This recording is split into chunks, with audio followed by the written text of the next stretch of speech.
We did something very similar when we studied kinematics. We came up with equations for displacement velocity and acceleration as a function of time for cases where we had uniform acceleration.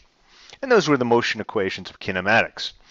Now we want to do the same thing for simple harmonic motion. What I'd like you to do here, let me set up the situation.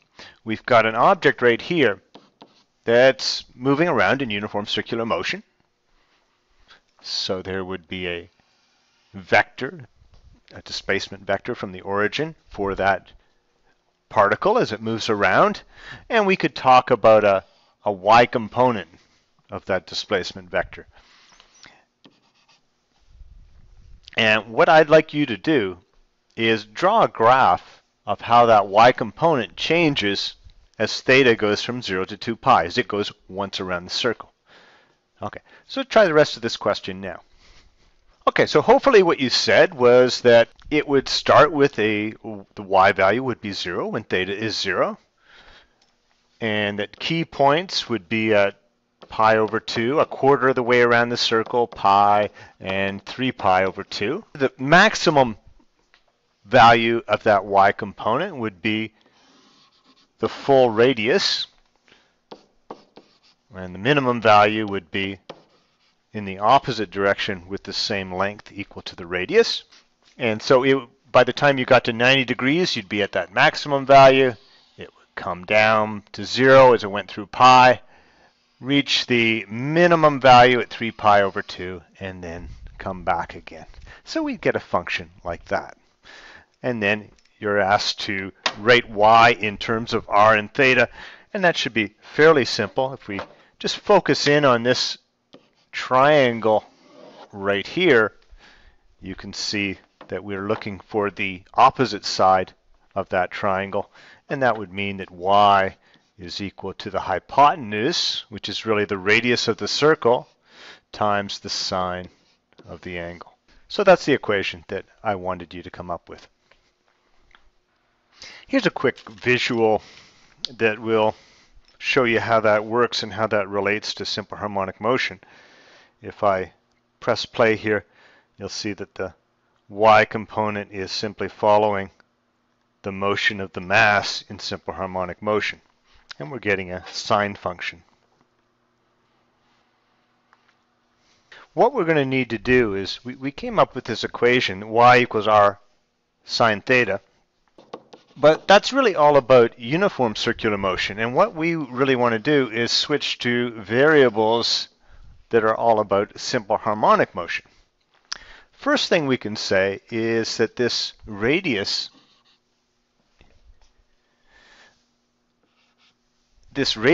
in uniform circular motion is going to be equal to the amplitude of simple harmonic motion.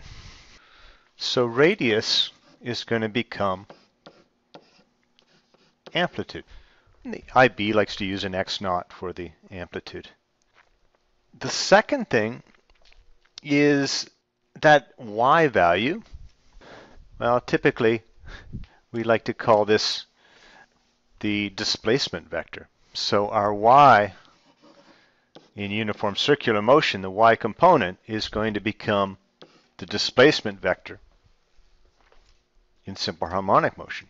And the other thing we're going to have to do is get rid of the theta, and it's going to become, we'd really, in the same way that with kinematics we express the velocity, acceleration, and displacement in terms of time, we'd prefer to write, with simple harmonic motion, we'd also like to have our equations in terms of time. So that theta is going to have to be switched over to time. But of course, theta doesn't equal time. We need a relationship, and we need to develop a relationship between the two. So let's try to do that. Now, if our object rotates through an angle theta, then theta out of a full rotation, theta is a fraction of a full rotation. In other words, it's a fraction of 2 pi. Now, we have uniform circular motion, and that means that our object is moving at constant speed. And that means that however much time it takes to go from here to here, that will be a fraction of the total time to go once around, which we call 1 period. In other words, theta has to be to 2 pi as time is to the period. So these two ratios have to be the same. And that means that theta must be equal to 2 pi t all over the period. And you might recognize 2 pi over t is just omega. It's the angular frequency, which means that theta can be written as omega t. So that omega is becoming more important all the time.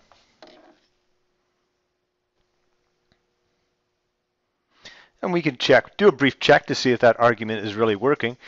The angle theta after 1 period should be equal to 2 pi. Let's check if that's true.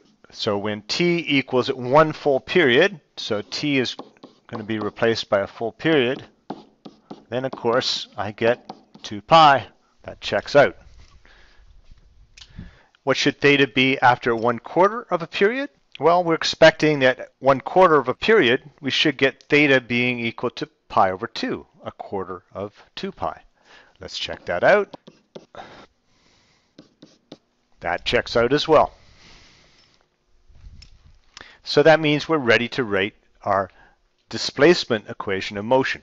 So our version in UCM was y equals r sine theta.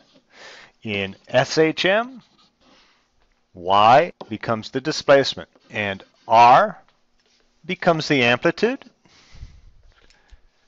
and theta becomes omega t. So that equation will tell us the displacement of an object in simple harmonic motion as a function of time. We want to now get the equations for velocity and acceleration as a function of time. So our velocity is going to be sinusoidal, just like the displacement.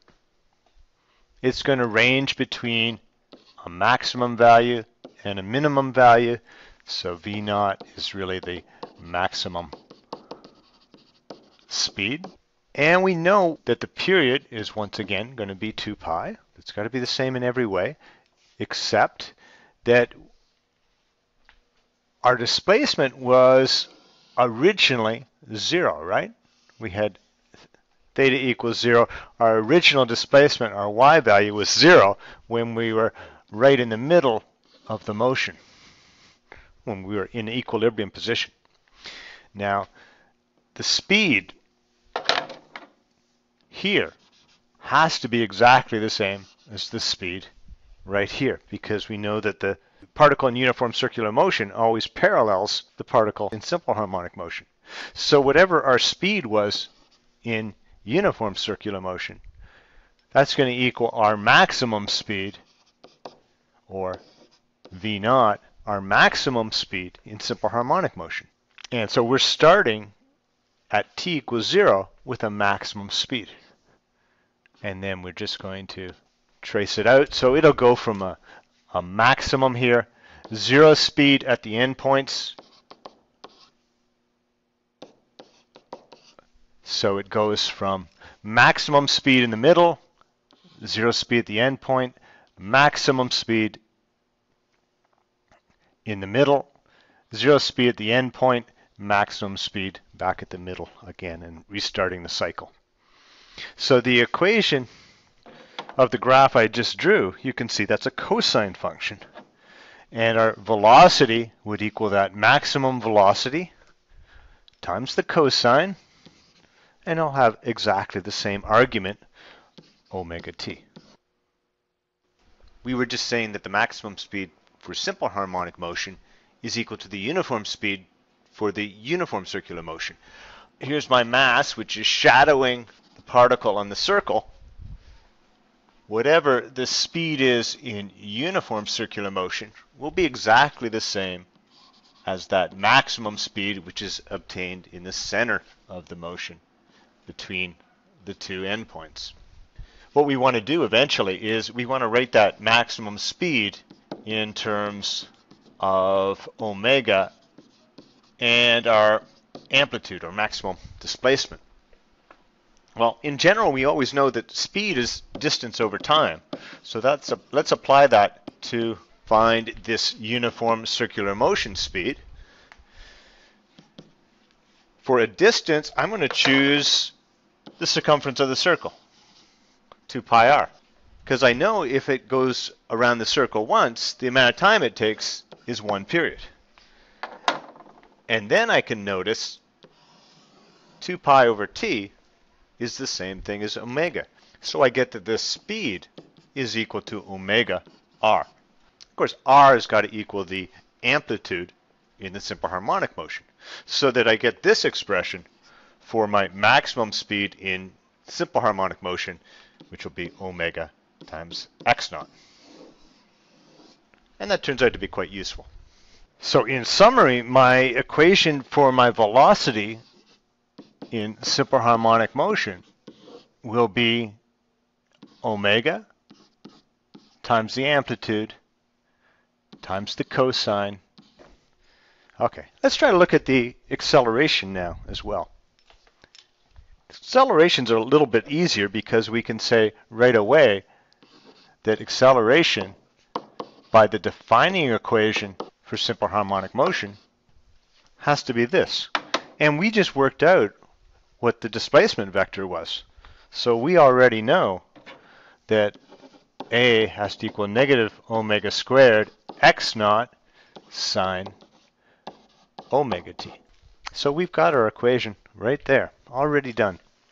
And whatever goes in front here, that's always the amplitude of a sine function. So that means that's really my maximum acceleration, right? So my a naught, this is my maximum acceleration in magnitude, is going to equal omega squared times my amplitude.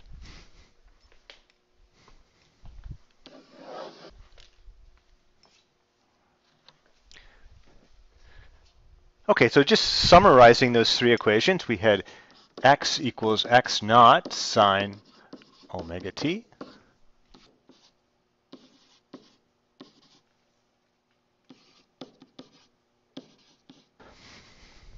Okay. So there's the three equations that we just determined. They can be derived really easily with calculus using derivatives and the chain rule. So I know that if I start with x equals x naught sine omega t, then v must be equal to the derivative of x with respect to t. Now the amplitude's a constant. The derivative of the sine function is the cosine function. Keep the argument the same, use the chain rule. The derivative of the argument is omega, so I've got to multiply by omega, so I get omega x naught cos omega t. And then I can take it one more step, do exactly the same thing. A will equal dv dt. The acceleration is the rate of change of velocity. So these two out front are constants. Derivative of the cosine is the negative sine, and the derivative of the argument is omega, so I do get negative omega squared x naught sine omega t. So it's much faster with calculus. And just to summarize those maximum values, we had x naught equals x naught. We had v naught equals omega x naught, and we had a naught equals omega squared x naught. So we're just multiplying by an extra omega every time. Let's try a few numerical problems now. So read over the question, see how far you can make with it, and then come back for the solution.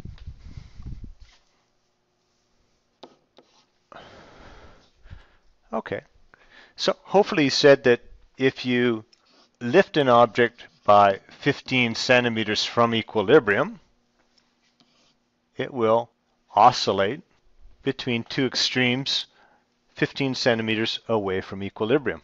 And that means your amplitude here would be 15 centimeters. Next, you're asked for the maximum speed. So V naught is equal to omega times x naught. But we don't know omega directly, but we know that for a mass spring system, omega is equal to the square root of k over m. So this will equal the square root of 5 newtons per meter divided by 0.2 kilograms, and that works out to be the square root of 25, or 5.0 rads per second. So now we can get that maximum speed. It's going to be equal 5.0 rads per second times 15 centimeters, giving 75 centimeters per second. And now let's get the maximum acceleration. That'll be omega squared times the amplitude. So that'll be 5.0. Now remember that radians are really dimensionless. So let's look at the units on this one. We've really got 5.0 seconds to the minus 1, all squared, multiplied by 15 centimeters. That gives 375. And the units will be centimeters, and the seconds to the minus 1 gets squared, so that's times seconds to the minus 2, or centimeters per second squared, which you should recognize as being a proper unit for acceleration. And we should not keep so many significant digits here. Okay, so the equations that we derived were for a mass spring system. You started the object in equilibrium and you gave it a push to the right. And then you got these equations here. What I'd like you to now do is to find the equations if you were to give it different initial conditions. So in the first case, I want the case where you started at equilibrium, but you give it a push to the left. And then start it from an endpoint, say the right endpoint, and let it go to the left. And in the third case, you'll start it from the left and let it go from rest. So stop the video and try that now. So hopefully in the first case, what I'll do here is just very quickly draw sketch graphs for the displacement. So in the first case, you are starting it from equilibrium, but you're giving a push to the left. So you're going to get a negative sine function. In the second case, you're starting to the right and you're letting it go. So in this case, you're talking about a positive cosine function. And in the third case, you're starting from the left and letting it go. So you're talking about a negative cosine function. So in the first case, we've got x equals x naught. That never changes. But this time, it'll be a negative sine function. Argument always stays the same. Second case, it's a positive cosine. And the third case, a negative cosine function. And then, of course, the quickest way now is to use calculus to get the other equations. But basically, anytime you take the derivative of a cosine, you'll get a negative. So this one's already negative. Next one, derivative of the cosine becomes negative. And in the next one, derivative of a cosine becomes negative. So you're going to end up with a positive on that one. And then for the accelerations, fast way is you're always going to get omega squared x naught as your maximum acceleration. So you can write that in straight away. And then you've just got to take the opposite of your x vector. So if this one's negative sine, the other one's going to be the acceleration will be a positive sine. This one's a positive cosine, so we'll get a negative cosine. This one's a negative cosine, so we'll get a positive cosine. And another question. So take some time to read it over. Pause the video, try that question. Period of the motion. It takes 10 seconds to start repeating itself. So t is equal to 10 seconds. B, the amplitude, that is simply this distance here, which is 6 meters. Part C, the maximum speed, v naught equals omega x naught. We can get omega from the period. Remember, if you know period frequency or angular frequency, you know all three. So this will be 2 pi divided by 10, which is 0.63, and that'll be radians per second for the velocity in terms of time, but we should put in as much numerical information as we can. I'll write down the displacement equation first. This is one that is a cosine function. So it's a cosine omega t, a positive cosine function like that. So the derivative of that will be, and we can just write it in terms of the maximum speed. Derivative of a cosine is the sine, and we'll get that expression. And we forgot to work out what the maximum speed was, so it should be 0.63 radians per second times the amplitude of 6.0 meters, and that gives us a value of 3.8 meters per second. So we can put that into this equation, negative 3.8 times the sine. Omega we now know it's 0.63, and t we leave as a variable. So this will tell us the velocity at any time t. And finally, we want to get the maximum acceleration, e, which would equal to omega squared times the amplitude. So that'll be, our omega was 0.63. That'll be seconds to the minus 1, getting squared, times the amplitude, which was 6 meters. And when we multiply that out, we get 2.4, and that'll be meters per second squared as the maximum acceleration.